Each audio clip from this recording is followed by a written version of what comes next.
Hello guys, welcome to my channel nursing era. आज हम लोग नर्सिंग केयर प्लान बनाएंगे डायरिया के ऊपर। तो उससे पहले हमें पता होना चाहिए कि क्या होता है डायरिया। हम डेफिनेशन देखेंगे डायरिया की। तो डायरिया को हम ऐसे डिस्क्राइब कर सकते हैं कि a condition in which faeces are discharge from the bowel frequently in a liquid form. Means कि ऐसी कंडीशन जिसमें फीसेस बाउल से फ्रिक्वेंटली डिस्चार्ज हो रहे होते हैं लिक्विड फॉर्म में। तो इसके जो मेन सिम्टम्स होते हैं, इसमें लूज स्टूल्स पास होते हैं और मोस्टली वॉमिटिंग भी होती है। सो नर्सिंग केयर प्लान में हमें पता है कि इसके कितने कंपोनेंट्स होते हैं। Number 1 nursing assessment, second diagnose बनाते हैं, थर्ड प्लानिंग होती है, nursing intervention and rationale, after that evaluation, last step in component is evaluation. So diarrhoea की नर्सिंग असेसमेंट में हम देखेंगे सब्जेक्टिव डाटा सबसे पहले लेंगे। सब्जेक्टिव डाटा में होगा abdominal pain, increase flatulence, indigestion, nausea and vomiting.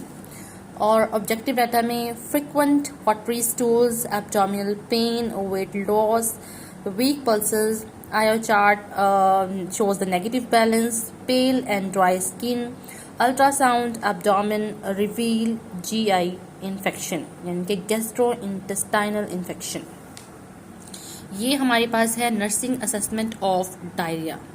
Second देखेंगे डायग्नोस नंदा की डायग्नोस में लेते हैं like diarrhoea related to the indigestion or decreased fluid absorption secondary to infection or food poisoning।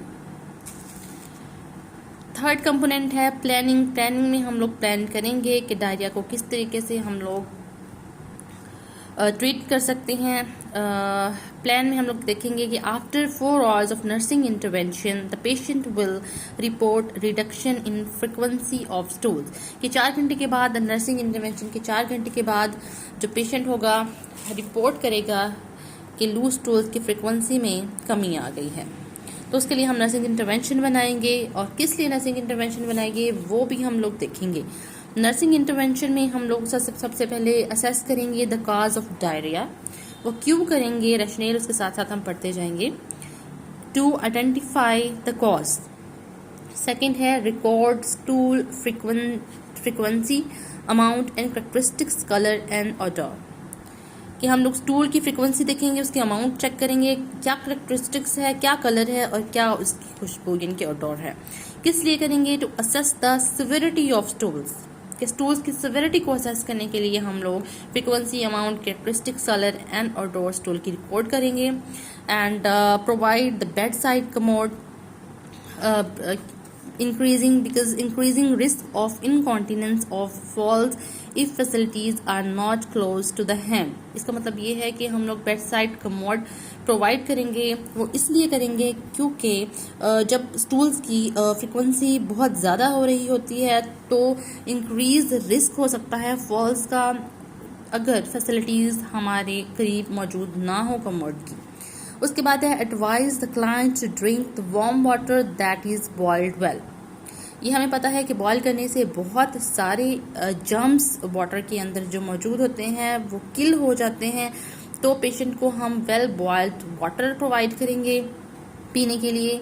किस वजह से करेंगे? To maintain the water hygiene and avoid gastro intestinal infection. Water hygiene को maintain करने के लिए और गैस्ट्रो इंटेस्टाइनल इन्फेक्शन को अवॉइड करने के लिए। लास्ट में administer the anti diarrhoeal antibiotics as per culture. किस लिए करेंगे? ये provide to treat the diarrhoea. Anti diarrhoeal जो मेडिकेशंस होंगी वो हम डायरिया को ट्रीट करने के लिए, और एंटीबायोटिक्स जो है वो गैस्ट्रो इंटेस्टाइनल इन्फेक्शन को ट्रीट करने के लिए प्रोवाइड करेंगे। तो इस नर्सिंग इंटरवेंशन के बाद हम एवैल्यूएशन निकाल सकते हैं that after 4 hours of nursing intervention that we planned before here planning में है कि after 4 hours of nursing intervention the patient will report reduction of frequency of stools. So हम एंड में देखेंगे कि क्या हमें नर्सिंग इंटरवेंशन प्रोवाइड करने के बाद एवैल्यूएट कर पाए हैं इस प्लानिंग को. सो here after 4 hours of nursing intervention the patient was able to report the reduction in the frequency of stools. Here is the summary of nursing care plan of diarrhea.